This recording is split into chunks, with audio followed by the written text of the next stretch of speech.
I'd like to call to order the public community budget input session and have anybody that you don't have to sign up to come forward, but we do have one person that has signed up. We'll call Christine DeFreitas first.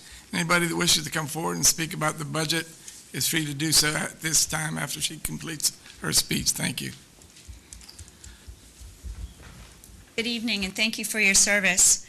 I represent a lot of parents that couldn't be here tonight, and I know that because over the past few years, I've been talking to fellow parents in the schools that my children attend, on the softball and baseball fields, and even in the grocery store when parents recognize me from the PTA. And everyone's in agreement that the schools in northern Suffolk are overcrowded, and that the school board and city council together have shirked their responsibility of building schools to match the projected and known growth in northern Suffolk. One of your solutions has been to bring in trailers as temporary classrooms that have been remaining in the grounds for years, and in the case of John Yates, for over a decade. Busing is not an option. If you were thinking about busing to lessen the overcrowding, it's not going to work because students facing long bus rides to school will lose their sense of community, and parents will not be involved in a school that's not in their community, and students will not be able to participate in extracurricular activities, and communities will no longer have that cohesiveness that is essential to combat social problems like gangs and crime. Right now, classrooms are starting to be, that were originally intended for non-instructional purposes, are now being used as classrooms. Staggering the start times of schools because there are no neighborhood schools means that kids in my neighborhood going to middle school have to get up at 5:15 in the morning to catch a 6:15 bus. And that's just asking too much of our students to rise at that hour. Failure to build new schools is a deliberate decision that I feel has left students in crowded conditions. There's plenty wrong with overcrowding conditions. Student-teacher ratios are increasing each year. And when you're in a classroom with a lot of children, you lose space. Teachers now have no space to have the kids put their book bags in their backpacks and things like that. The classroom's just very crowded. And it's been shown over and over again that the lower the student-teacher ratio, the better the student does and the better the test scores are. Resources, experiences are being diminished as you have too many students in the library, in art, band, and music rooms, and even in the gym where you have to have two classes now having gym at the same time. The lunch start times are unacceptable in my opinion. I have young children who are eating lunch soon after arriving at school, leaving a long afternoon where they're hungry and they have no fuel left. And then other students, the older ones, are eating lunch so close to the end of school that they're going hungry through the main part of the day. And it's because the cafeterias are overcrowded. In my daughter's current school, the just normal talking by so many students in the cafeteria creates a noise level that's just unacceptable. And yet this is the only time my children have time to socialize and to create, just to relax from the highly structured form of the rest of the day. I would like to ask, as you consider the budget for next year, is to fully fund the building of the schools that are needed to stop the overcrowding. Get rid of all trailers. It should not be a long-term solution to have trailers at our school. And I looked at some of the ways that perhaps the budget could be trimmed, and I thought one of the ways was to turn to new technologies to save money on supplies like textbooks. My son in high school one day had close to 14 pounds of books he had to lug around. My daughter at JMU is able to purchase textbooks electronically, which are much cheaper. That means at the end of the year, you don't have anyone collecting books and having to restock them or refurbish them and get them ready for next year. It would just be a click of the button and the books would be taken care of.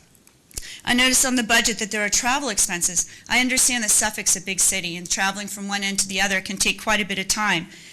Look at options using telecommuting and video conferencing to start phasing in more of the face-to-face contacts that you need, and even allow more online classes and let students receive credit for online classes they take, and then they can graduate earlier. My two kids who are currently in college would have loved to have taken online classes and been able to take some more of the advanced classes at Nazarene River, but it was denied over and over again whenever I asked.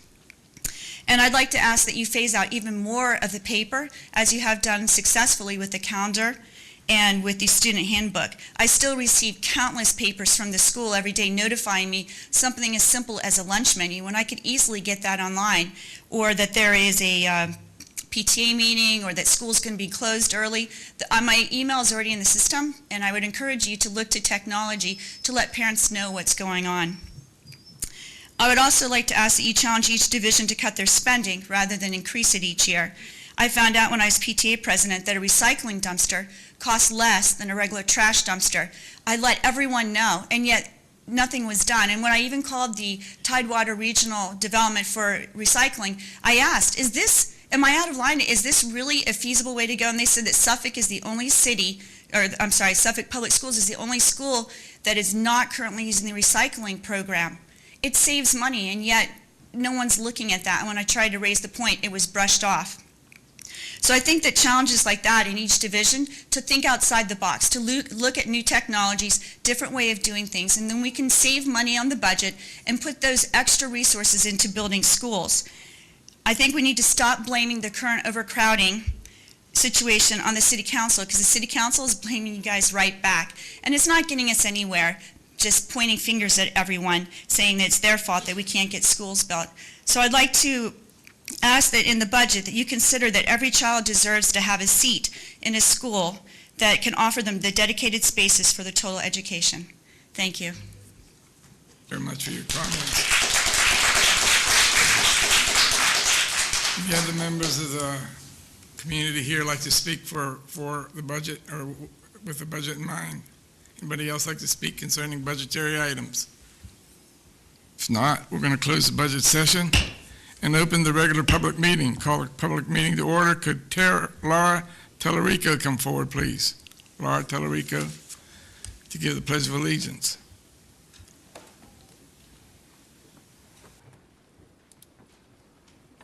Pledge. Stand.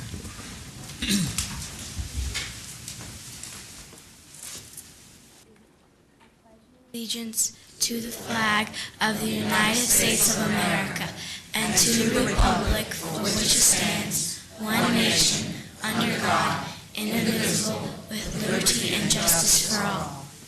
Laura, thank you. Tell us a little bit about yourself, your parents, what subjects you might like.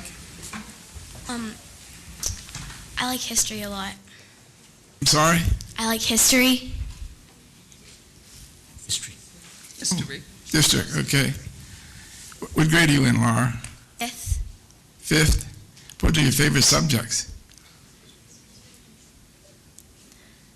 Math, English? She likes She said history. Oh, history, I'm sorry. I didn't get it. Okay, Laura, we know you're going to be coming back shortly, is that right? Would you? That's okay. Thanks for coming up, Laura. We appreciate it. Okay, we'll continue on with the superintendent's report at this time. Thank you. And on page 11 begins the student-teacher ratios. As we present to you annually, those are our student-teacher ratios for each of our grade levels and each of our schools. If you have any questions, either I or Mrs. Chavis should be able to answer those questions for you. Pages at 11. Begins on page 11.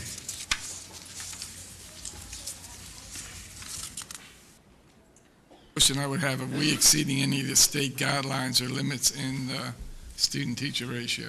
During the time that it's reported, absolutely not. If indeed we are, we'll have to sometimes move teacher, but we are in compliance as far as what the state requires us to be. Do we have any movement early in the year from one school to another with We did have some movement. It was limited this year. One of the things that Mrs. Chavis and her staff does is they look at that early on as far as those who are registered, and we try to make those moves before students start. But unfortunately, we can't always make those moves because it depends on how many, at what time students register and new students and things of that nature. Mr. Superintendent, I noticed that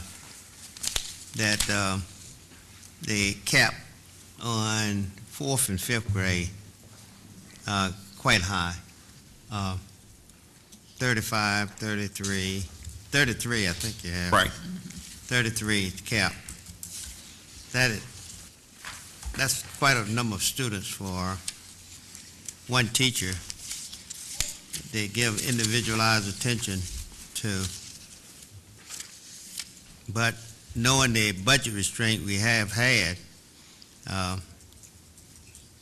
that was what we had to live with.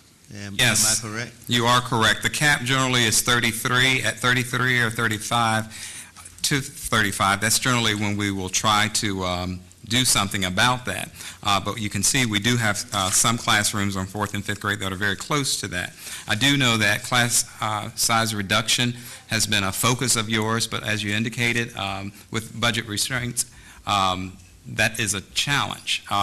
One of the things that keeps K through 3 in pretty good order is that we do participate in the K-3 initiative where we receive additional funding from the state in order to make certain that we stay in compliance with that cap.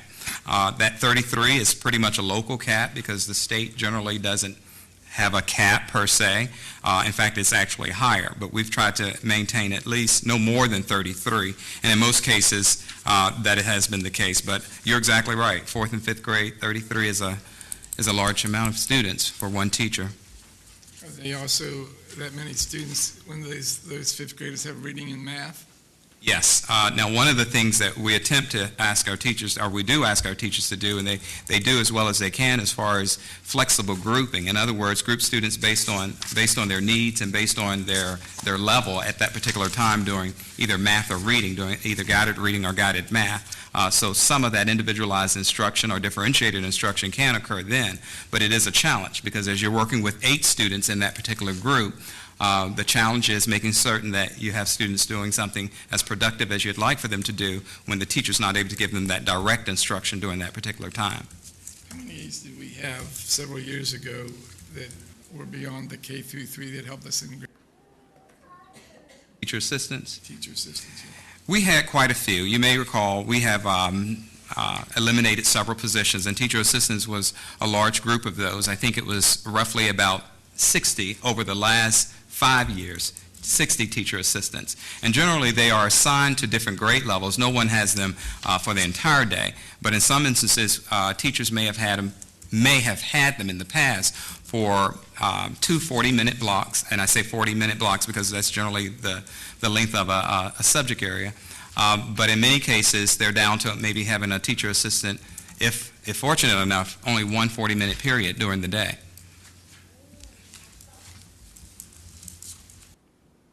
Questions by board members? Okay, go ahead. Next on the list, you can see as item number 3, our school improvement plan updates. I believe we've seen 6 principals come before you and share with you their school improvement efforts.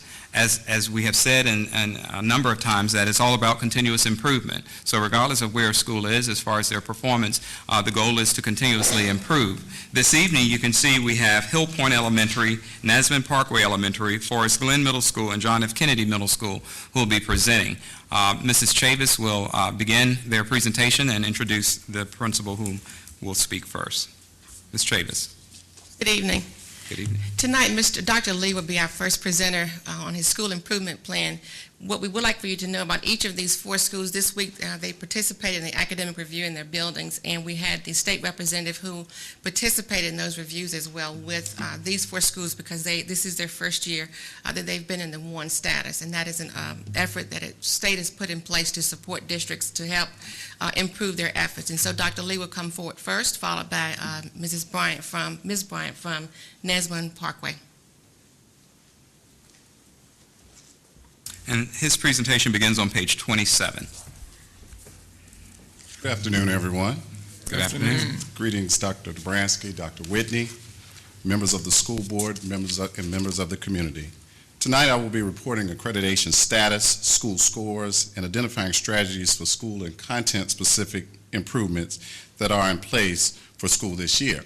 I am, again, Ron Lee, the proud principal of Hill Point, and I'm joined by my assistant principal, Ms. Dana Bilby, who is in attendance tonight as well. It is a pleasure to have a chance to speak with you. Our first slide tonight really addresses a two-year longitudinal look at reading scores at Hill Point.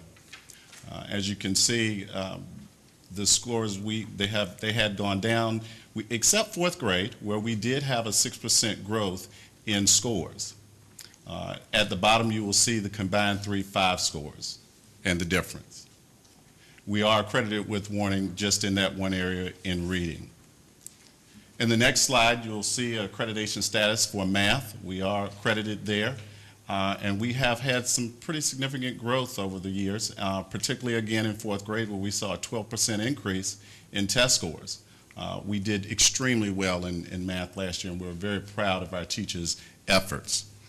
One of the things that we think will help us this year in raising the scores in reading is we have gone back to self-contained classrooms in grades 3 through 5. These are the areas of focus, and the areas of focus were determined by SPBQ data.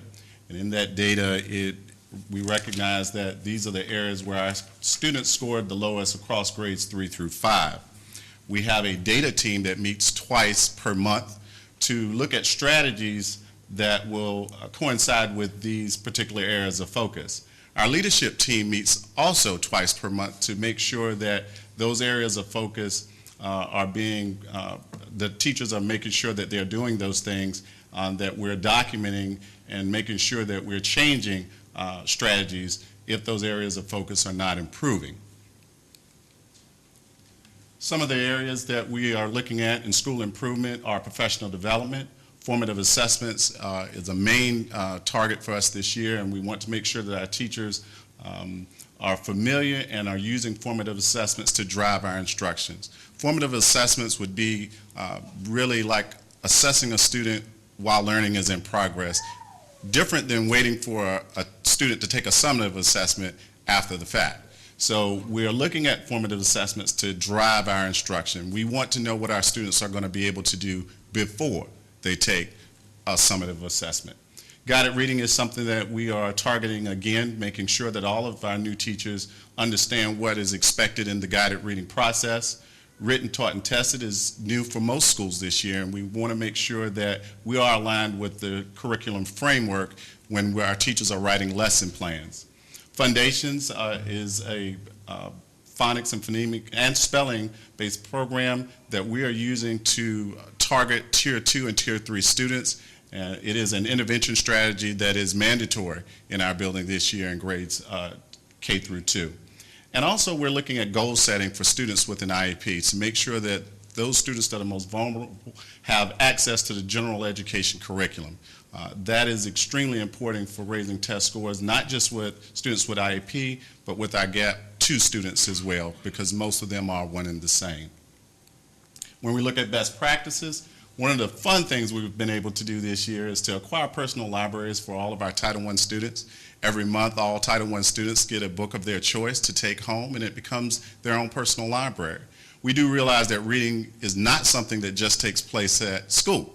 It is something that should take place all the time, and so if we can provide books for our students to read, and books that they like, books that they have chosen, we know that they will learn to love to read. We're again targeting K-2 reading instruction by having foundation training and making sure that we place as much emphasis in K-2 reading instruction as we do with the testing grades. We're also going to more one-on-one instructional meetings with our teachers after post-conferences. My assistant and academic coach and I are meeting with them, and we're asking them face-to-face, what is going on with your students? How are you using the instructional time that you have to make sure that their academic progress is going up? How do you know where they are? And what are we doing once we know where they are? We're also focusing on retention of quality teachers and staff, having a more open door policy, making sure that we're talking to teachers about what makes them tick. What things can we do to make your job easier? How can we help you? And we find that they have been very open with us and sharing with us some things that we are now doing to make life a little bit better for them. And the continuation of the co-teaching inclusion model in grades 1 through 5, where we are again trying to get our special needs students out of the self-contained setting into the general ed classroom, therefore exposing them to the general education curriculum. We've also found that discipline amongst our special needs students has gone down tremendously just by placing them in the general education classroom setting. And parental involvement, which is always important to us at Hill Point. We're continuing to serve the community through outreach programs. We've had the parents of the Saratoga and the Calanda Bishop community to ask us to come in and have a game night. And we did that this year in October, where we surprised them and we kind of beat them home before the buses got there. And we had game night, and those games correlated to instructional strategies that we needed to attack, and the kids had a chance to take those games home with them. We had a great time, and the parents have asked that we do more of that. We also continue to have collaboration with the Choice Neighborhood Initiative and the Suffolk Housing and Redevelopment Association on a monthly basis, therefore meeting with our constituents, finding out what things they need from us. Also, having a parent representative on the school leadership team has been wonderful this year. Not only has that parent come to the leadership team meetings, they have been a part of every outreach program we've had, and they give us a different perspective than we may be used to by asking for their opinions. And our school civility code, which we are extremely excited about, that was put in place by our assistant principal last year. School civility has dropped discipline problems significantly. Our civility code is more than just saying please and thank you. It is reflecting our respect for others and our behavior. It is regardless of whether we know or like a student. It is also not simply being politically correct and not stifling their criticism. It is being truthful and kind, and it is each of us taking responsibility for our own actions. And our students repeat that. We have actually seen that when we work with our students one-on-one and we ask them, did you take responsibility? So we are seeing a tremendous change in our students' behavior, and we're really excited about the things that are going on at Hill Point. Again, this is our first year in Warning, and we don't anticipate being there again. Our teachers are working very, very hard, and we're very appreciative of SAO's support and also the parent support that we have gotten at Hill Point. At this time, if there are any questions that I may be able to answer, I would love to do so at this time. Questions or comments by board members? Mr. Lee, I have one for you. Sure. I noticed that your third grade last year, which would be your fourth grade this year, was one of your weakest grades in reading. What have you been able to identify the students in that area that need the help the most? We have, and we have a tutoring program which was significant in our test scores improving in math, and we're going to use those same strategies for that. Last year, what we did was target in math specific strands that our students were weak in. Instead of just tutoring every kid, whether he needed it or not, doesn't work.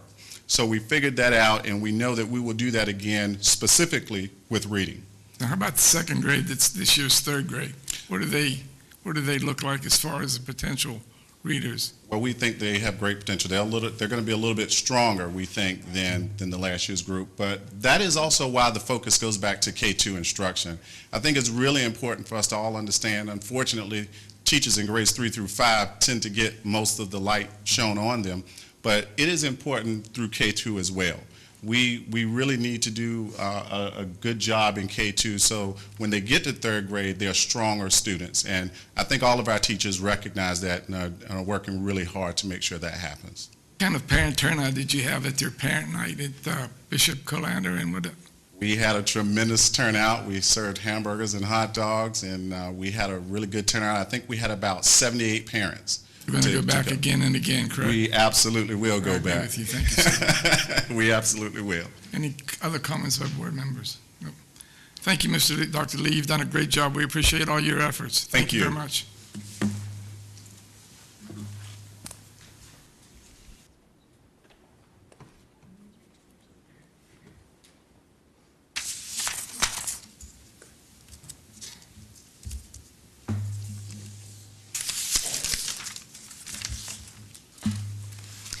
Good evening, Mr. Dobransky, school board members, Dr. Whitney, Superintendent of Suffolk Public Schools. My name is Chanel Bryant. I'm the principal of Nassau Parkway Elementary, and this evening I will be presenting to you the school improvement efforts that are in place at Nassau Parkway. Presented at this time is longitudinal state testing data from the past 2 school years. For the 2012 and 13 school year, all pass rates were met and surpassed in the core subject areas tested. The 3-year average calculation was utilized to meet the required 75% state pass rate in reading. For the 2013-14 school year, all state pass rates were met or surpassed with the exception of reading, with our students in grades 3 through 5 missing the required pass rate by 3 percentage points. At this time, Nassau Parkway Elementary is rated accredited with warning in reading.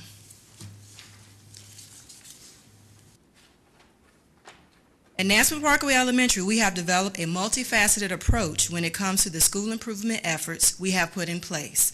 These facets address all components that we feel are necessary to not only propel us forward in regards to school improvement, but will also strengthen our learning community. The facets that we have determined to ensure our success and growth are instruction and assessment, data analysis, remediation, professional development, student recognition, and parental engagement.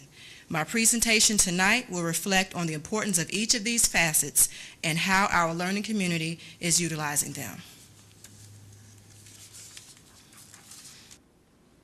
At Nansemond Parkway Elementary, we have made efforts to ensure better alignment with state standards in several ways. Our teachers continue to utilize a reading lesson plan format that embraces the components of balanced literacy and also includes components from our state's curriculum guide. Weekly lesson plan reviews take place in the core subject of reading with detailed feedback given to teachers in the form of a lesson plan feedback form, which was developed based on the state's school lesson plan evaluation tool. Teachers are expected to utilize the feedback for any adjustments needed when developing future lesson plans. Tremendous growth has taken place since these procedures have been put into effect.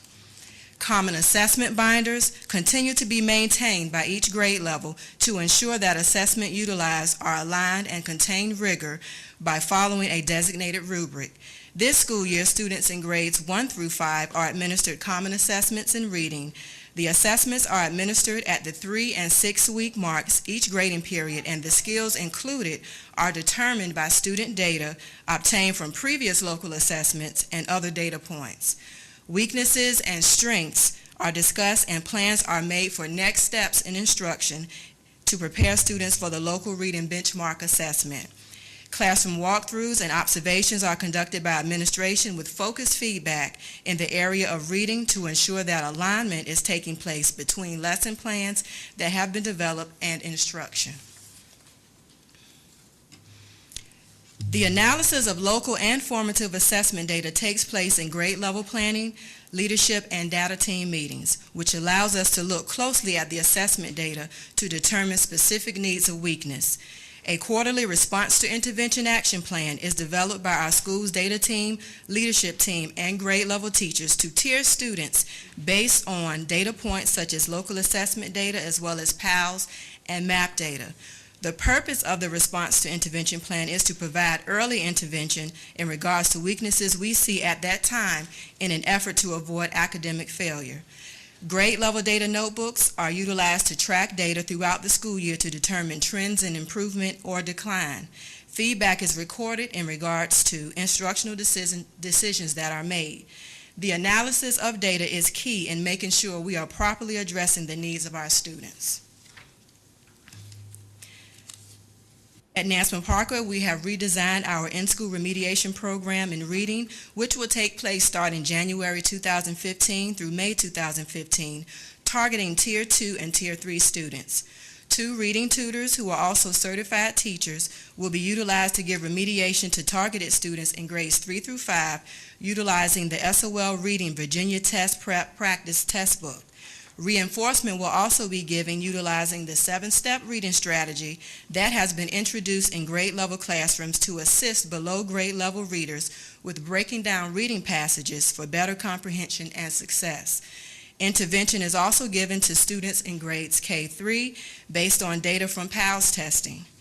Targeted students receive intervention through flexible grouping based on skill from the Title I teacher and designated paraprofessionals.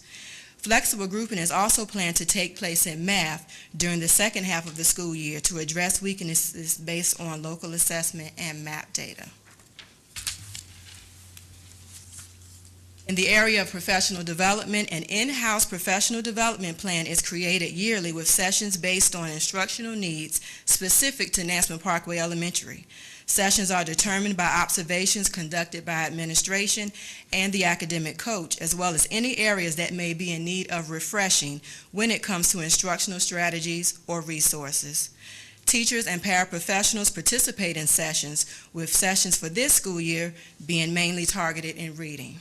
Teachers receive star points, which assist them towards relicensure for participating in sessions. Present slide shows some of the professional development sessions that we have in place or we're planning to conduct this school year so far. I would like to mention in particular the Reading at Its Best, which is a series of professional development sessions, with the first session taking place in November. This session highlighted the 7-step reading strategy, which was mentioned earlier, to assist our students, especially those who are below grade level readers.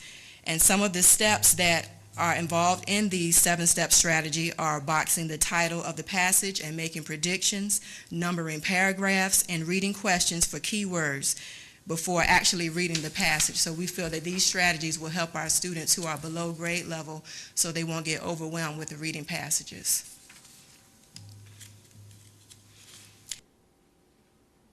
We feel the efforts and achievements of our students should be celebrated, not just for academic achievement, but also for growth in different areas. Student recognition assemblies take place quarterly to recognize students who achieved academic success and met their accelerated reader goals. Hallway displays are present throughout the building to recognize students for quarterly academic success, success on local assessments, as well as growth in regards to online supplementary programs our students utilize at home and at school. For example, we have a display to show how many lessons students have completed on our Reading Eggs online program, which provides reinforcement in areas such as phonemic awareness, vocabulary, comprehension, and fluency.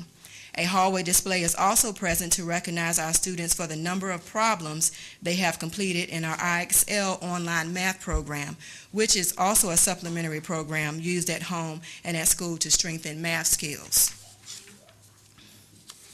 And finally, in the area of parental engagement, providing opportunities for parents to connect with the school better to strengthen our learning community is very important to us. We have worked to strengthen our parental engagement efforts by providing activities that are interactive and help bridge the gap between home and school. In November, we hosted a math night, which was funded by the Virginia Sports Hall of Fame and planned by our PTA and staff. We currently are in the planning stages of our reading fair, which will take place in February, and we will also host again our Math and Science Extravaganza, which was a huge success last school year. These activities are not only informative, but also allows parents to be actively engaged and have fun with our students. In conclusion, we believe that all of the facets that were presented this evening are important as we work together to help our students soar. This concludes my presentation for this evening, and I'm opening the floor for any questions. Questions or comments by board members? I have a question, Ms. Dabney. You mentioned something about targeting students that you were going to take out of the class or have targeted. For in-school remediation? Yes. Can you tell me how you identified the targeting students and what kind of in-school remediation specifically is being used in reading? First, we target students who have been rationed out for promotion, meaning they were promoted, but they still went on with some weaknesses, and also students who were retained. As the school year goes on, we also include students who have not met the benchmark on their local assessments. In reading? In reading, Okay. yes. And what are some of the specific targets that you have tried to achieve in implementing strategies to help these students succeed? What are some of the specific techniques or programs that you're using? With our in-school remediation program in reading, we have actually revamped it this year to make sure we're addressing what the state is expecting the students to demonstrate, and we're utilizing a new SOL booklet which resembles the state passages as well as the same question stems that the state utilizes, and we will also be reinforcing the 7-step strategy I mentioned in my presentation. Using them on the levels that the student is expecting to be in, correct? Yes, sir. Okay, thank you. Any other questions? Thank you, Ms. Dabney.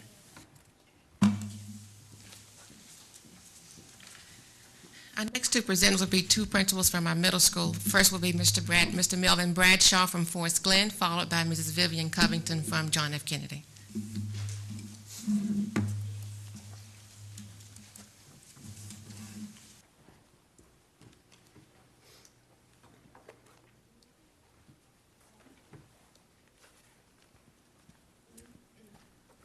Good evening, School Board Chairman Dobransky, Vice Chairman Copeland, school board members, and Dr. Whitney. I'm Melvin Bradshaw, principal at Forest Glen Middle School, and I'm here tonight to present school improvement plan for the 2014-15 school year. I also have tonight Dr. Andrea Wilkins, our Dean of Students. She's present tonight.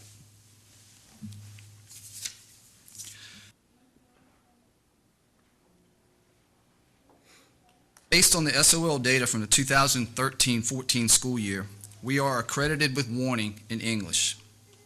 I would like to review our school's data in the core content areas from the past 2 school years.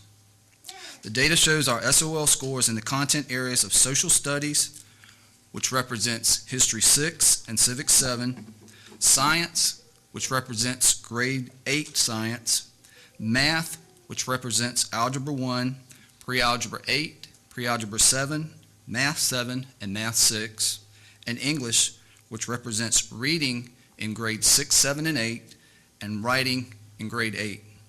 Our overall scores in social studies, science, and math show that we met the benchmark of 70% for the 2013-14 school year, but did not meet the benchmark of 75% in English. When we analyze our data, we look at specific reporting categories to identify our areas of focus. These are the areas that we have designated for improvement in reading and writing. Our areas of focus in reading for grades 6, 7, and 8 are to demonstrate comprehension of fictional text and to demonstrate comprehension of nonfiction text. Our area of writing for grade 8 is to edit for correct use of language, capitalization, punctuation, and spelling, and to research, plan, compose, and revise for a variety of purposes. Under each of the reporting categories identified, we look at student performance by question data. This helps us to pinpoint specific concepts that we need to focus on for student improvement. We use this information to create lessons and activities that will improve student mastery of concepts. In analyzing our data and looking at specific concerns, we're focusing on strategies to increase student achievement. Our first strategy is to align curriculum and assessments. Teachers have worked to unpack the standards of learning that are being taught each 9 weeks. Teachers review the standard in order to determine the context in which students are learning the essential knowledge and skills. They determine the content students must learn and then determine the cognitive level. This process helps teachers to get a better understanding of the curriculum so that students are taught and being assessed on the same cognitive level as the SOL test. A second strategy is tiered instruction based on pre-assessments. Students are not cut from the same cookie cutter. A classroom contains students of various levels of academic readiness, interest, learning styles, and disabilities. Tiered learning refers to creating lessons that are modified in various ways to meet the individual needs of each child. Teachers analyze the data from the pre-assessments to create tiered instruction to meet the learning needs of all students. Another strategy is in-school remediation that we have, which is based on grade level remediation logs and teacher assessments. Each grade level has a remediation log that monitors student progress in the classroom. The remediation log includes specific student assessment data, which is MAP results, SOL results, and local assessments. Students are selected to participate in remediation based on this data and on teacher recommendation during their exploratory block. When students struggle with academic concepts, teachers try a variety of intervention tactics. Effective remediation involves assessing the student's needs, providing intervention, and evaluating student outcomes. Successful remediation adjusts this instruction based on the student's response to the intervention. Another strategy that we follow is our classroom observation analysis.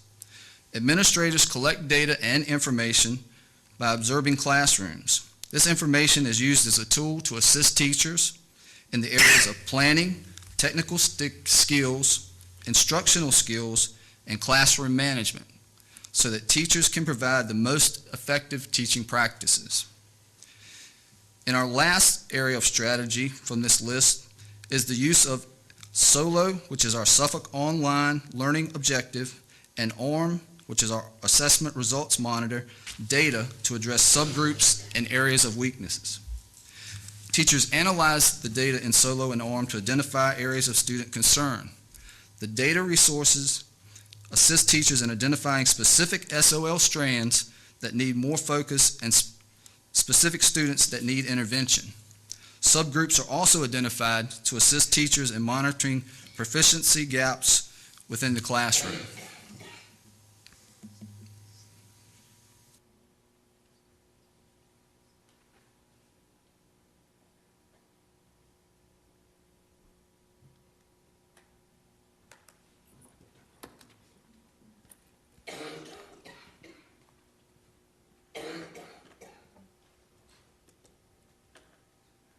Next area we're looking at is the subject-specific strategies.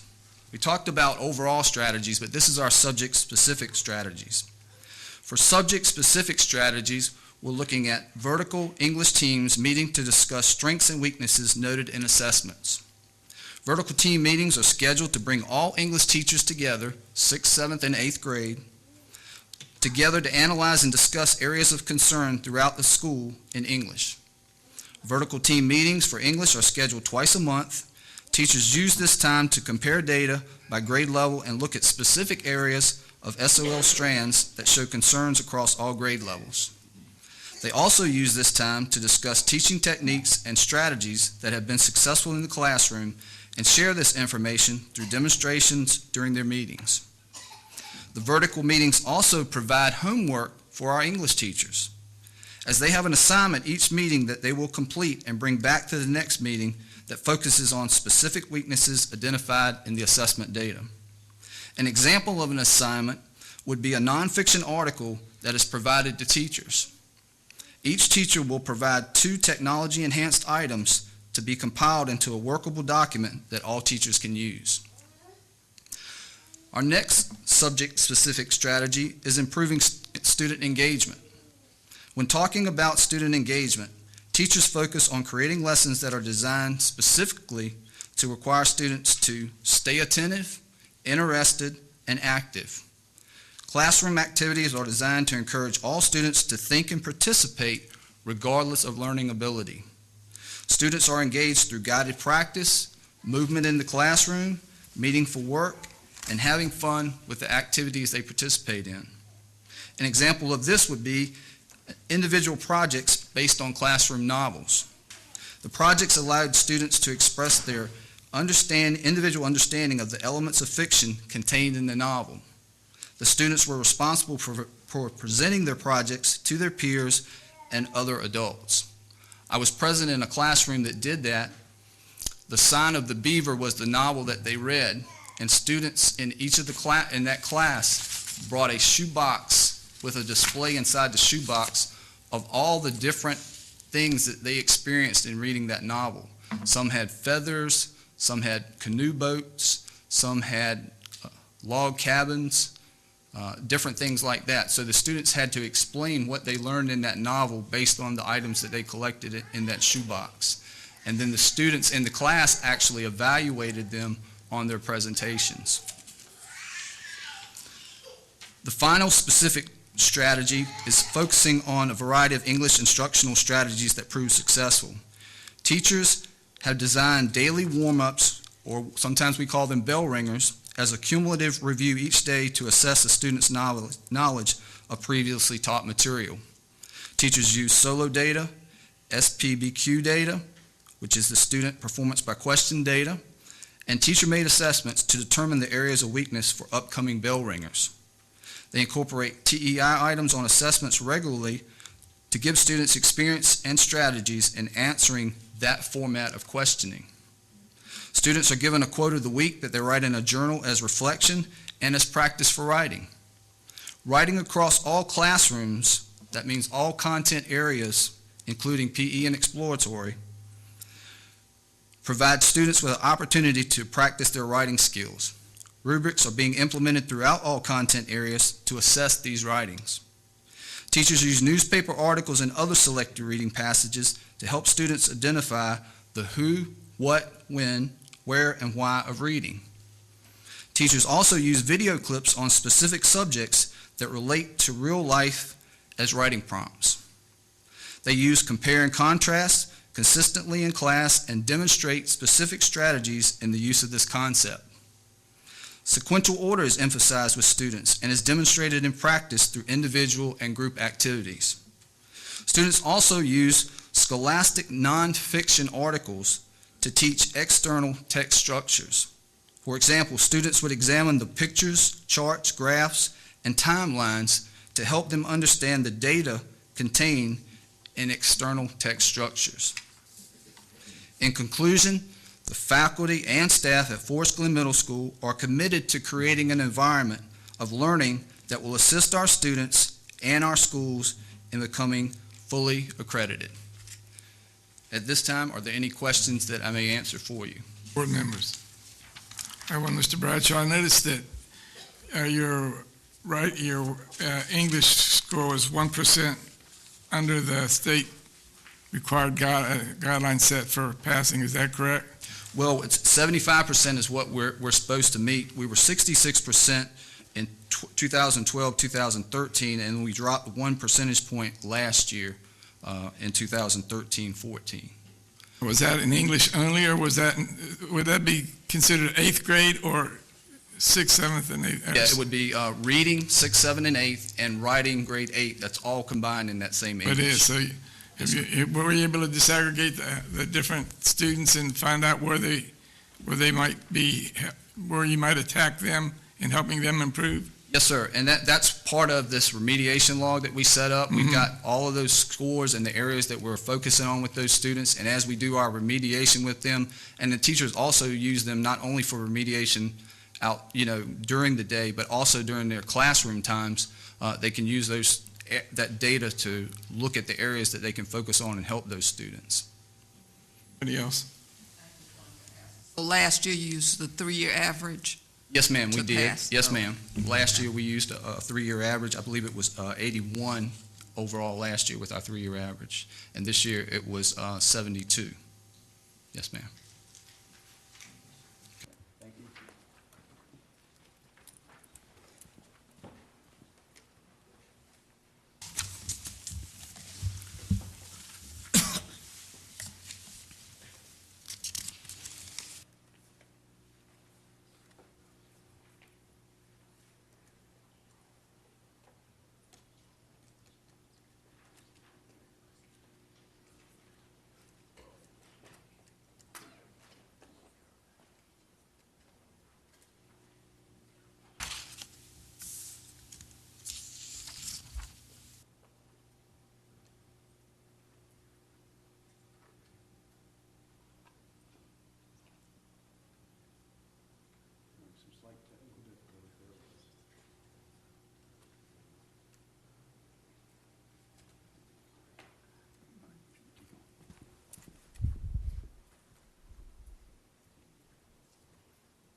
Get off the hook, Ms. Covington. I'm sorry.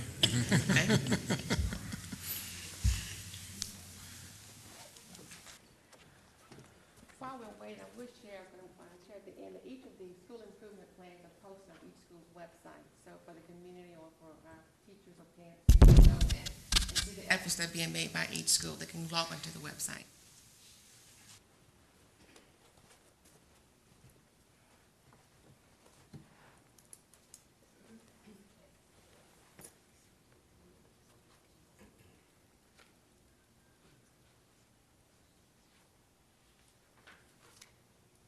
Well, I know the viewing audience will not have a copy or can't see it, but board members, you have a copy. Ms. Covington, you can go ahead and get started.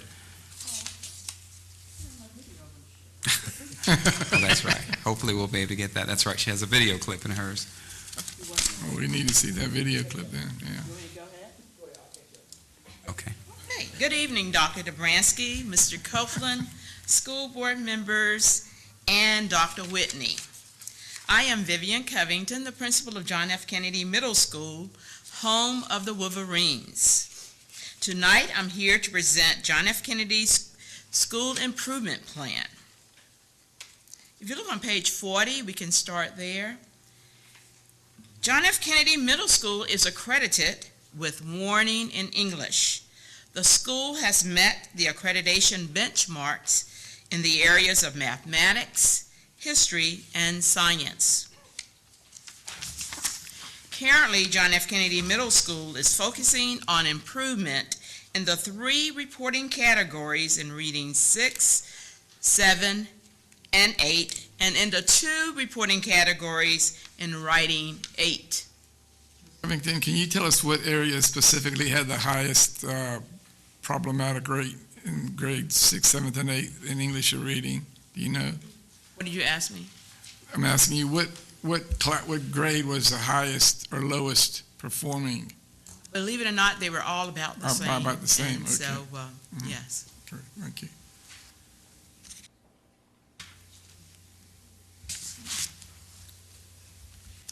In order to increase teacher capacity or effectiveness, some specific strategies have been put in place at John F. Kennedy Middle School. Teachers are provided daily planning time with mandatory lesson planning on Wednesday of each week. During the mandatory planning sessions, teachers create lesson plans that are posted in Google Drive by the upcoming Monday so administrators can provide specific feedback on how well the lesson plans meet the planning rubric for full implementation of effective lesson planning. Administrators also conduct classroom observations, giving immediate feedback, which can be face-to-face or written, to the teachers on how well the teacher's delivery of instruction followed the lesson plans and the assessment of students' learning, based on the criteria, again, for full implementation of effective teaching and assessment of student achievement. Additionally, teachers are provided professional development opportunities based on the teacher's needs and on the feedback gathered from observations and lesson plans. The professional development sessions are provided to our teachers by Suffolk Public Schools instructional specialists, school personnel, and Accreditation, which is formerly PD 360. Accreditation is the online professional development opportunity for teachers to take during the school day, at home, or during their leisure. Accreditation breaks away from one-size-fits-all approach to professional development. These professional development learning opportunities are designed to grow the teacher's skill set and toolbox of effective teaching strategies. The English teachers are incorporating specific strategies to increase students' achievement at John F. Kennedy Middle School. Teachers are using tiered instruction driven by pre-assessment data to inform them of what the students already know, need to learn, and to adjust students' learning activities. Students are encouraged to set learning goals as well, to monitor their own progress in meeting high expectations and the expectation of mastery at learning. Teachers base their after-school remediation and during the school day interventions on students' MAP or NWEA scores to build on students' existing knowledge and skills. English teachers are also using the Scholastic Scope magazine at John F. Kennedy Middle School to increase students' higher order thinking skills and to help students make real-world applications from the informational text that they read. English teachers also incorporate Use It or Lose It to provide continuous review and to expose students to look-alike questions that are found on the English SOL test.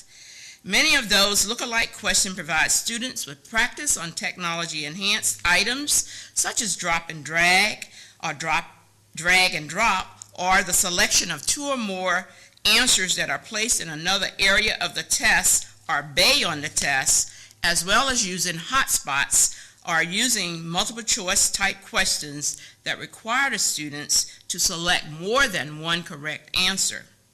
As mentioned earlier, professional development has been provided to the teachers at John F. Kennedy Middle School on whole brain teaching strategies developed by author Chris Biffle.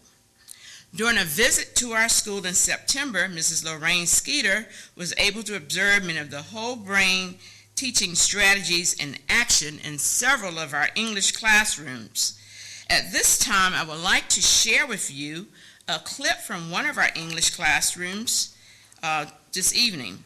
The teacher, Mrs. Farron Webb, is leading a whole group review on figurative language. Students Frederica Roberts, Samuel Dunn, Quentin Livingston, and Christina Casper also provide you with their thoughts on whole brain teaching that takes place at John F. Kennedy Middle School.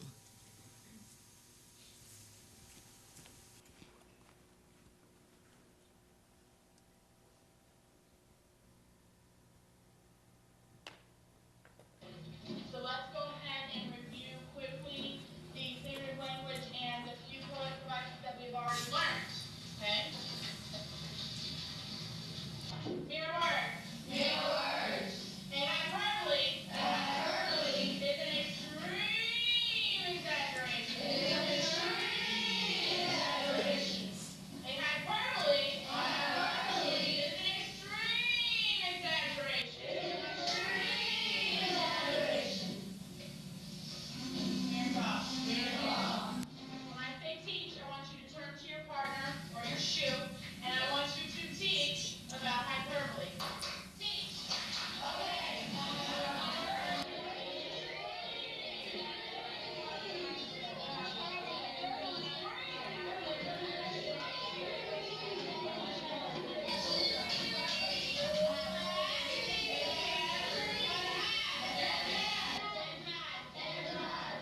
Okay, let's go over some metaphor. Mirror word.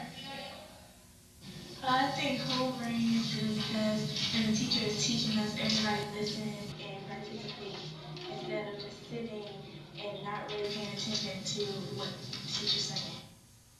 I think whole brain is really useful instead of just basic instructions just given to us. It really helps us out. It's really fun to do, doing all the movements. It's really helping us out.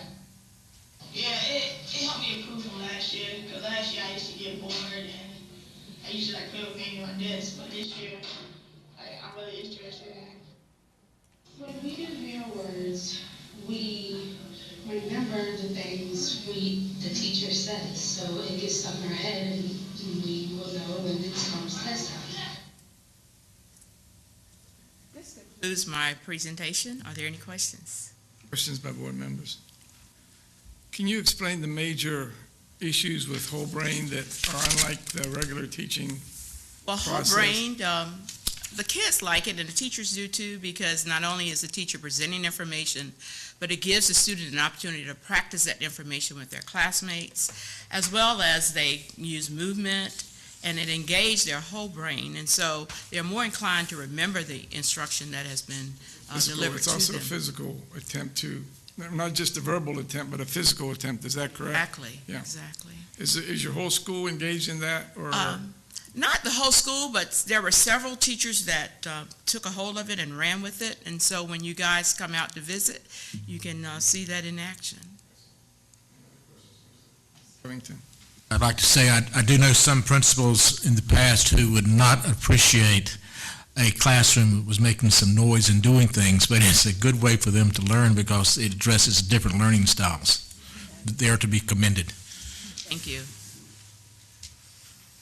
Additional questions? Nope, you're good, thank you. Thank you.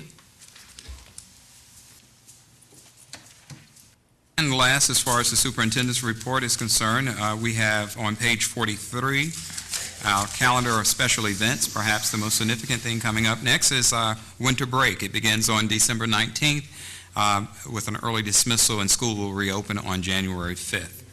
And that concludes the superintendent's report. Thank you, Dr. Whitney. At this time, I'd ask the board members to look at the consent agenda and see if any items need to be discussed or moved to new business, unfinished business, I mean. If not, Mr. Chair, I move that we adopt the consent agenda.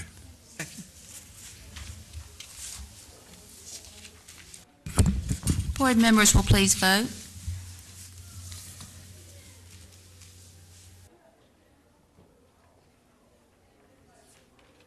Motion carried. We have no unfinished business. We'll go to new business. We need to have an election for the pro temp school board chair and clerk for the purpose of executing checks through January 31st. Can we get a motion, please? I make a motion that we continue with Mike Dobransky as pro temp and Cindy Chavis as our clerk. Second. Board members will please vote.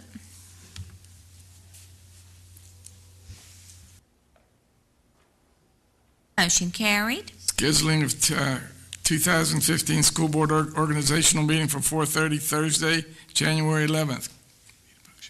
We need a motion, please. So move. Second.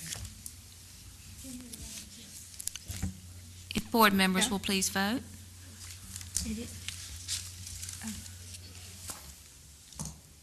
Motion. She was asking if January 11th was a Thursday. Is that a Thursday? No, it's not. I didn't think so.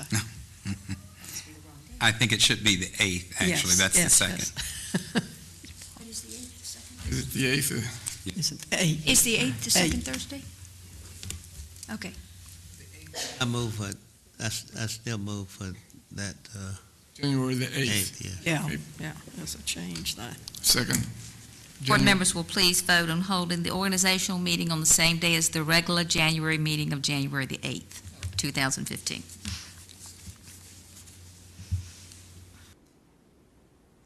Motion carried.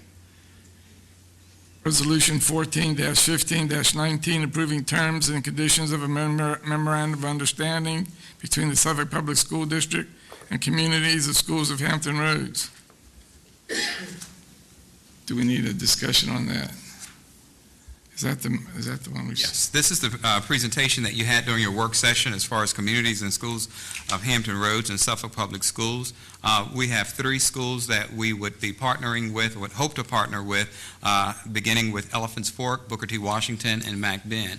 Each of those principals are very much interested in them, and as we begin the solicitation for funds to support the program, it will depend on which which schools will actually participate in this. We're talking about $10,000 a school, correct? Yes. Do we have our motion? Have to raise the 30,000 before we can implement the program, You will have to have the commitment, yes, ma'am. the commitment. Mhm. So that could be far out before we start this program. It could be, but from what he has shared with me, that they will begin the program prior to actually the total commitment as far as what he's done in the past. I'd like to ask a question to the superintendent. What is your position on this program? I feel very strongly about it. I think that it will allow support in those areas that, while many of our our current staff personnel attempt to do as far as working with students, as far as socially, emotionally, and things of that nature, but because of the primary focus being on the academics, they may not be able to as much. This particular program, as you well know from hearing it today, we will actually have a site coordinator that will work closely with the principal in developing a plan based on the needs assessment, whether it's one-on-one tutoring, whether it's mentoring, or whether it's just having someone that the person can a student can perhaps talk with. One of the good things about this, as you can recall, is that parents will have input in participating as well. So if a parent feels that that's not something that they're interested in for their child, they wouldn't be obligated to participate. But you saw from the data that he presented that it has much success rate, long-term success rate as far as dropout prevention, but also preventing students from falling behind, and in some cases, helping students stay on task or on grade level. Second question. Go ahead, I'm sorry, go ahead. Second question, do you have a plan for funding? As far as the 7,000 to 10,000 that they expect the schools to be able to contribute to it, yes, I do feel comfortable with us being able to secure that. Now, is this program going to start now, or are we going to wait till next year to start it? Once we do the needs assessment, we'll determine that. Ideally, again, I'd like to see it in all 3 schools. That may not be possible initially. It might be a phase-in. I do know that the principal at Elephants Fork expressed, I guess, if you will, the most interest, so that would be the initial school to start it. But I do foresee it being in all 3 schools and perhaps expanding even further as years progress. The site coordinator, you said, would develop a plan with the principal for, let's say, tutoring or counseling or whatever. Who's going to do that part? As far as developing the plan or No. doing the... After the plan is developed between the site coordinator and the principal, who's going to do the job? The site coordinator. Going to do all of that? The site coordinator, either whether they have additional volunteers, secure those, or whether they're making the parental contact, depending on what those strategies are in the plan. But the site coordinator will be responsible for doing it, Okay, yes. and one more question. Would this be done by way of a yearly contract? What would be the initial obligation? Yearly. Yearly? Yes. If we wanted to revisit it at the end of the year because we didn't feel like it was as successful or need to tweak the plan, then we certainly would be able to do that. I'd like to make a suggestion, if we can get one school up and running for the second semester to try that school out and then go from there. See if there's positive feedback and results, okay? We certainly will. And if it's Elephants Fork, it's a good one. Okay. At the consent of the body, I move that we will give one school, try one school. You use one school as a pilot school, I assume that's what you're saying. Okay. Good. All right, we'll use one school as a pilot school. I move that we would do that. Second. Do we have a second? I second that. Okay, good.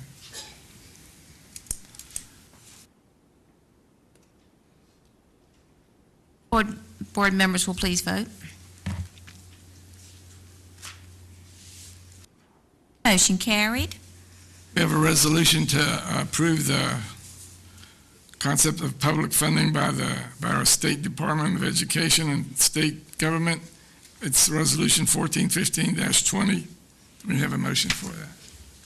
Yes, where we going? I thought we were going to let the clerk read that one for us. Right. For the public, okay. Resolution of the School Board for the City of Suffolk, Virginia, calling upon the Virginia General Assembly to immediately increase the state share of funding for public education to the level of quality that is prescribed by the General Assembly in the standards of quality and expected by all of the Commonwealth citizens. Whereas the Constitution of Virginia requires that the General Assembly provide for a system of free public elementary and secondary schools for all children of school age throughout the Commonwealth, and shall seek to ensure that an educational program of high quality is established and continually maintained. Whereas the General Assembly shall determine the manner in which funds are to be provided for the cost of maintaining an educational program meeting the prescribed standards of quality, and shall provide for the apportionment of the cost of such program between the Commonwealth and the local units of government comprising such school divisions. Whereas, furthermore, the General Assembly shall provide for the support of public education as set forth in the Virginia Code section, which states that the General Assembly and the Board of Education find that the quality of education is dependent upon the provisions of 1, the appropriate working environment, benefits, and salaries necessary to ensure the availability of high-quality instructional personnel, 2, the appropriate learning environment designed to promote student achievement, 3, quality instruction that enables each student to become a productive and educated citizen of Virginia and the United States, and 4, the adequate commitment of other resources. In keeping with this goal, the General Assembly shall provide for the support of public education as is set forth in Article 8, Section 1 of the Constitution of Virginia. Whereas increased funding for public education is needed to ensure that the state meets its responsibility to provide public education as a core function of a state government and to promote economic development in Virginia. Whereas numerous Virginia public schools are located in challenging environments with high poverty areas and unemployment that far exceeds the state average and low per capita family incomes. Whereas Virginia's state aid to public education has been declining since the 2009 recession, with state direct aid, K through 12 appropriations, currently at $6.8 billion of all funds, $5.2 billion general funds, compared to $7.1 billion all funds, $5.6 billion general funds in the fiscal year 2009. Whereas state K-12 funding reductions have reduced K-12 funding from 35% of the general fund for year 2009 to below 30% for year 2014 and beyond. And whereas Virginia continues to provide for special interest tax preferences and loopholes while reducing its financial obligation to public education. Whereas the state's reduction in funding for K-12 has occurred through damaging policy changes since fiscal year 2009. For such reduced state funds for school support personnel and administrative and employee benefits. Whereas the voters of Virginia in 1987 approved the establishment of a state-operated lottery for the purpose of providing funding for public education, and for further approved a Virginia constitutional amendment in 2000 that required lottery proceeds to be distributed to localities to spend for public education purposes. Instead of providing additional resources for public education, however, 100% of lottery proceeds now supplant rather than augment the general fund revenues to support public education. Whereas localities have paid for the increased cost of education required by state mandates to improve public school performance, with localities currently paying 56% of the state versus local share for public education, rather than the 45% they should be paying as defined by the standards of quality. Whereas localities budgeted $3.55 billion in fiscal year 2013, above their state-required local effort to maintain the actual cost of public education. Whereas real estate values in Virginia, and therefore local government revenues, continue to be depressed, increasing only 2% in fiscal year 2013, with little prospect for an even average growth rates in future years without significant local tax increases. Whereas the number of at-risk students in Virginia public schools has significantly increased to the point where now more than 1/3 of K-12 students are eligible to receive free lunch, and 7% are now eligible to receive lunch at a reduced price, thereby increasing the need for more personnel and material resources to help them. Whereas we believe our state's future prosperity relies on a high-quality educational system that prepares students for college and careers, and that without it, Virginia's economic competitiveness and ability to attract new business will falter. Now, therefore, it is resolved that the school board for the City of Suffolk, Virginia, and its division superintendent, in conjunction with the Virginia School Boards Association and the Virginia Association of School Superintendents, calls upon the Virginia General Assembly to immediately increase the state's share of funding for public education to the level of quality that is prescribed by them in the standards of quality and expected by all of the Commonwealth's citizens. I move for the adoption of this resolution. Second.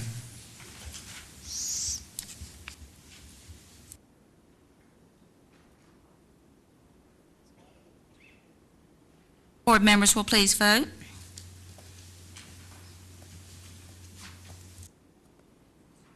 Motion carried. Public speakers on non-agenda items, Stephanie Hicks.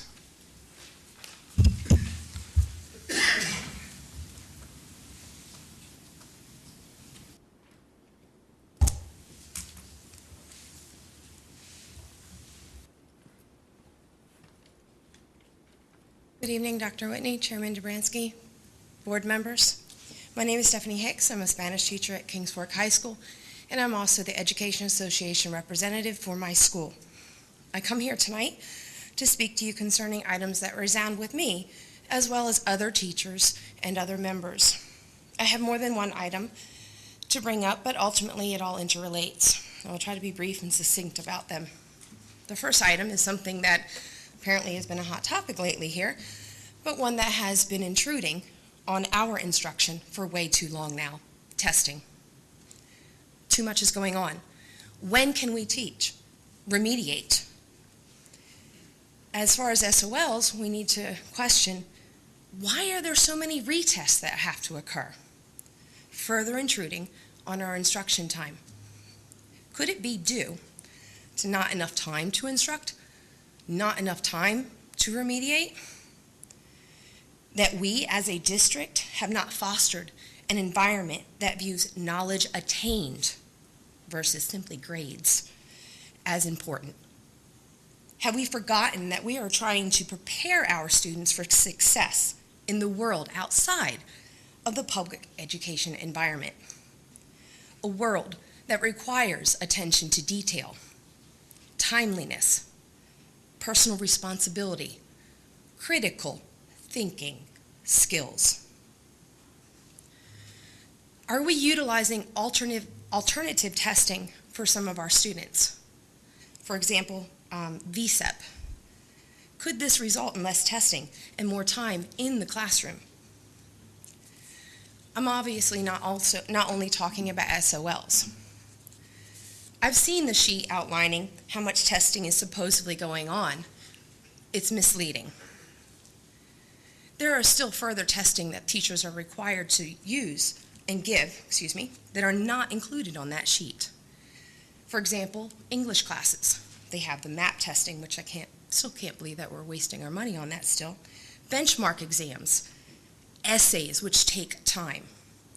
Plus, those poor classes are constantly interrupted for other non-subject matter items. Plus the other numerous things that keep on interrupting our instruction time. What's also not included are the minimums that we are required to give. It's 9 assessments in every class, every 9 weeks. If you think about that, these poor students are having to have an assessment in every class, every week. Sometimes we only see them twice a week.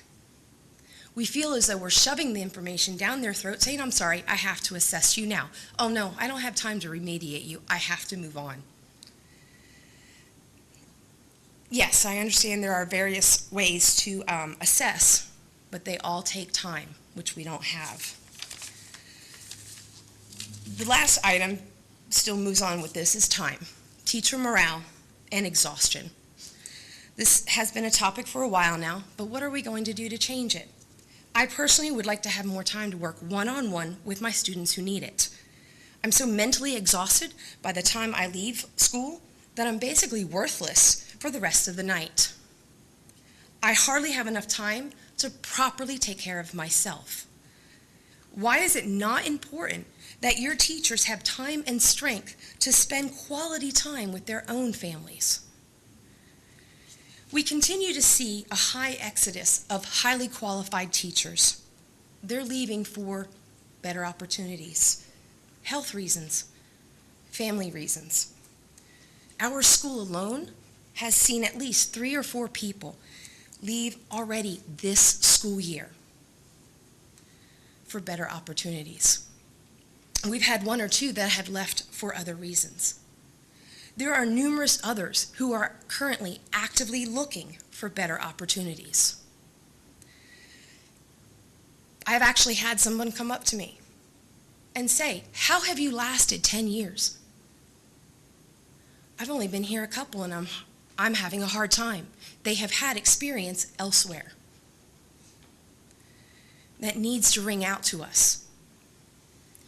These numbers I gave, I know it's not only our school. We're not unique. My question is, what are we going to do to keep our teachers? To ensure that the environment is one in which one actually wants to stay?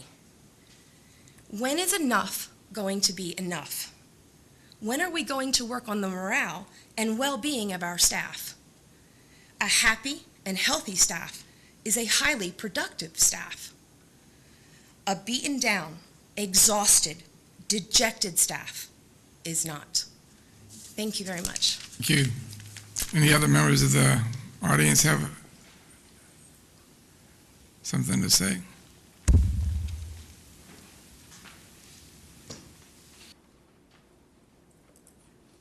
Chairman Dobrinsky, Dr. Whitney, Vice Chairman, members of the school board, good evening.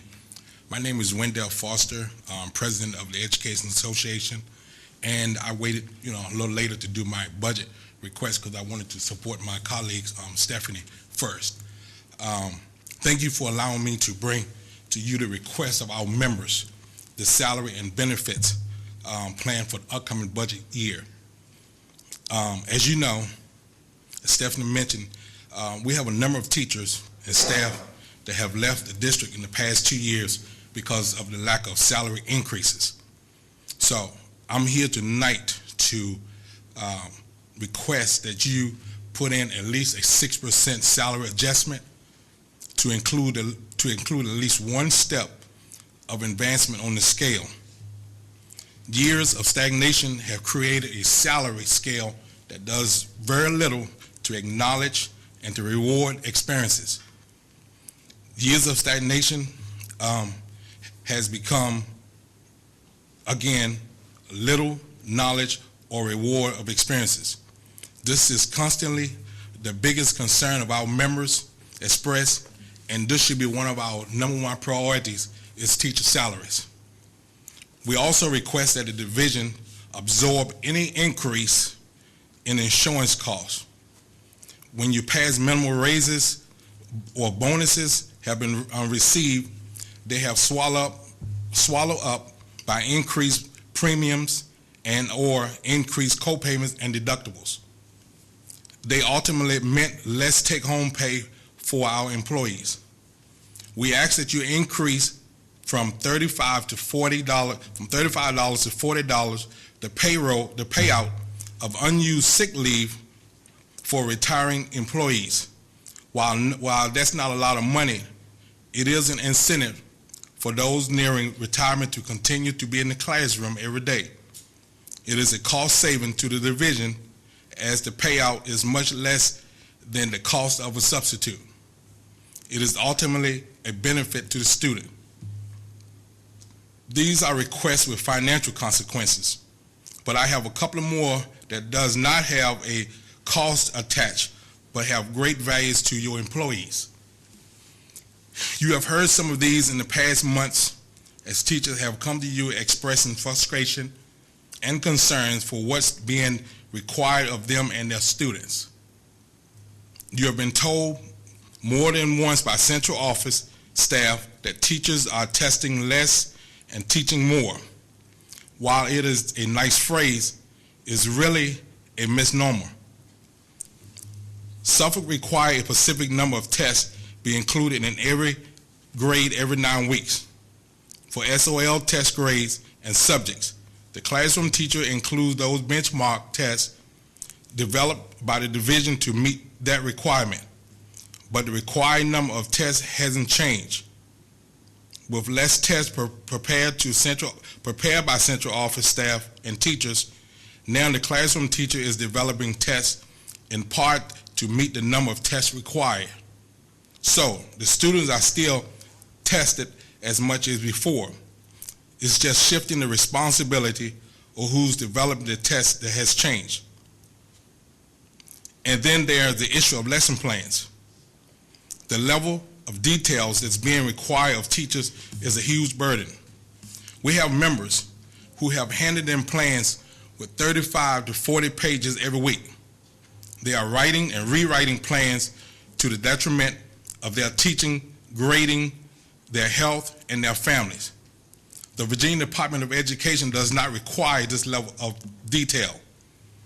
Teachers should be able to outline the structure of the lesson without writing out every detail. Plans are important, but teaching the content is more so. And finally, our members, professionals, and support alike are completely demoralized. They are constantly directed to do more, give more, put up with more. And building administrators give the impression that they don't care about the stress and despair of their staff. Central office personnel make requests and demand of teachers, but seem to not know what the other person from downtown has already requested be done. It appears that one hand doesn't know what the other hand is doing. As Ms. Hicks stated, one of our high schools has lost 6 teachers since the beginning of the year. 6 professionals who have a variety of years of teaching experience. 6 who couldn't think about finishing out the semester, let alone the school year. 6 to whom you provide training and staff development. 6 whom you spent money to recruit. 6 in just one building. You are bleeding experience and expertise. And some of these left the profession, which is even more critical because they won't come back to any school anywhere. Suffolk Public Schools is at a critical junction. You either put a stake in the ground now, or you say enough is enough, or you keep walking a path of uncertainty. I ask you that you put forth a budget that reflects the real needs of this division. And the question is, will teachers be the priority of this school district? Not only teachers, but other staff members and billing administrators. You must find a way to say that there must be a change in order to help our employees. Thank you and good evening. Any other members of the community like to make a comment about the budget? Any other members want to speak about the budget, please? Okay, if not, we'll have business by board members. Ms. Byram. Couple of things. Many of us went to the VSBA conference recently, and it was an excellent conference. I think most of us attended wonderful workshops. I attended some on finance, school law, and especially alternative education that were very informative. I also would like to again thank Mr. Johnson, who's leaving now, for coming and listening tonight. I hope it has been informative, and I do hope you will be asking us some questions about what you are learning. Also, I want to wish Mr. Parkinson farewell, I guess, but a thank you for his time spent with us, and he's been a real enlightening person, and he brought to us a lot of things concerning his experience in public education. We appreciate your time with us, Jim. And especially a wish for all of our employees to have a wonderful holiday and a much-deserved winter break. I would like to just say ditto to what she said, to not waste other people's time, but I would also like to thank Mr. Perkinson. Really enjoyed having you during these few months, and your expertise as well. Thank you. Skeeter. I'd like to say the same thing. Actually, going to ditto all the way around. But I'd like to say Merry Christmas and a very safe New Year to each of you. And at the same time, there's a song I was trying to think of, couldn't think of, but Jim, we keep meeting at the same place at the same time. It looks as if I'm going to miss you. As they've said, you give a lot of advice, you bring a lot to the table, and hopefully you just won't disappear.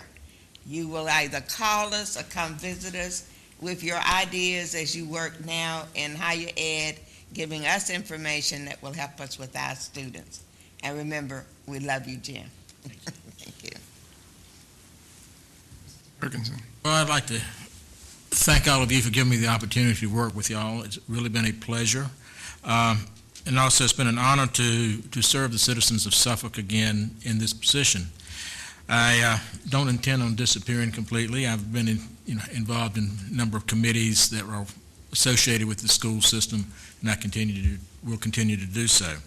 And again, happy holidays to all the Suffolk school employees, and it's really been a pleasure, and I wish you all the best, and I'm sure you'll do what's going to be right for the citizens and the students of Suffolk. Well, I'd like to say ditto, Jim, as well. It's been wonderful having you as my seatmate and partner over here. Thank you for what you bring to the table, and I agree with Mrs. Skeeter. Please don't stop bringing information and to the table. I want to say one other thing. We met, one that's different. We went to VSBA, and Mrs. Bouchard and I met with City Council, two people from City Council, Mr. Duman and Vice Mayor Brown, on this committee that we're working on. We called it a committee because that's what it is. Nobody's trying to tell anybody what to do, but we do want to work together to see what things we can do together that will reduce cost or bring some type of benefit to both the school system and the council. The interesting thing was, and I see one of our media people here, one of the others has already gone, but the interesting thing was there was so little confusion between the two groups that nobody even reported on it.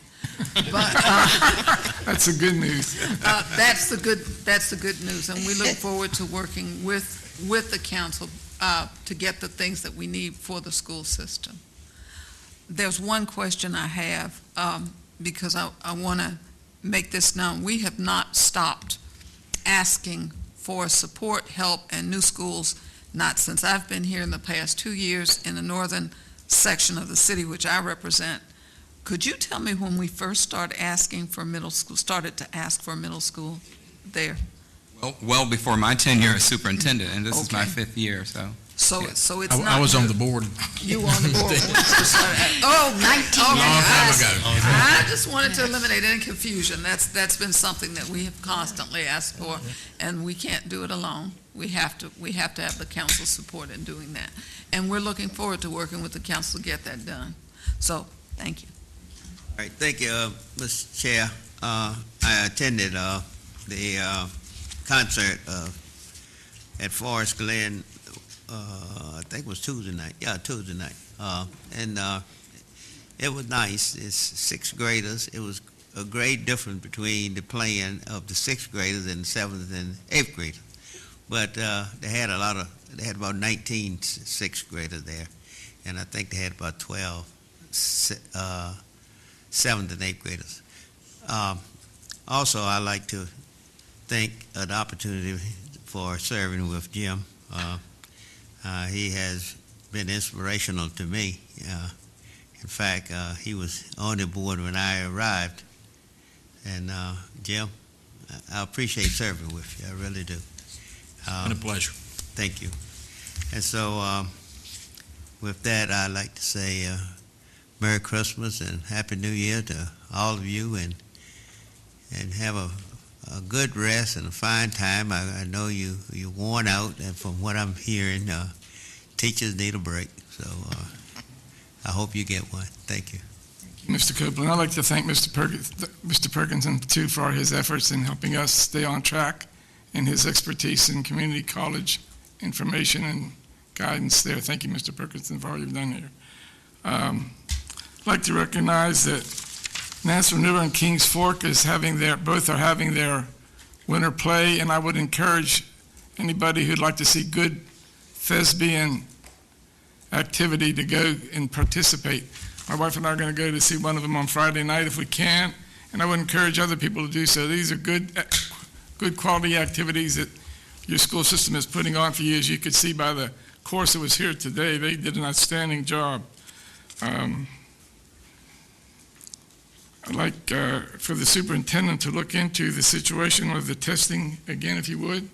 We'll be more than happy to, as we have shared previously and will continue to share. Our students are testing less. Not at necessarily every grade level, but many assessments have been withdrawn, taken off of the table, so they are testing less. But I think I understand that. The question came up, though, that teachers are having to give tests, as unit tests, Is there a special requirement for unit test or? There is a minimum requirement that's in our policy as far as how many grades each grade level should have, Okay. as far as tests, as far as quizzes, daily assignments, and in some instances, homework grades as well. But it's consistent throughout the school system? Yes, requirements? it depends on the grade level, yes. Okay, good. I'd like to commend all the principals who came in here with their plans of action for improving the SOL test scores, and I appreciate everything they've done now.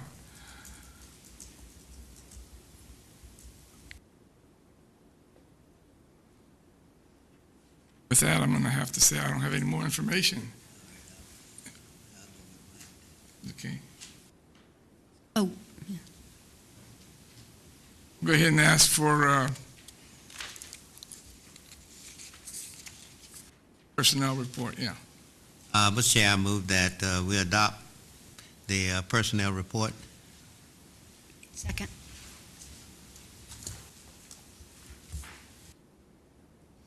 Board members will please vote.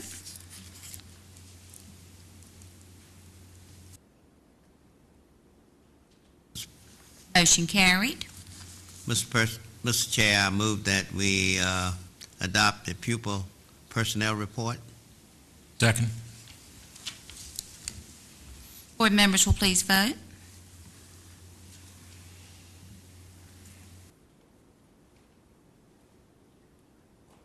Motion carried. I'd take this time to wish everybody happy holidays, Merry Christmas, and Happy New Year. Hope it's safe and everybody has a good time. Come back and see us in January. Thank you. Meeting adjourned.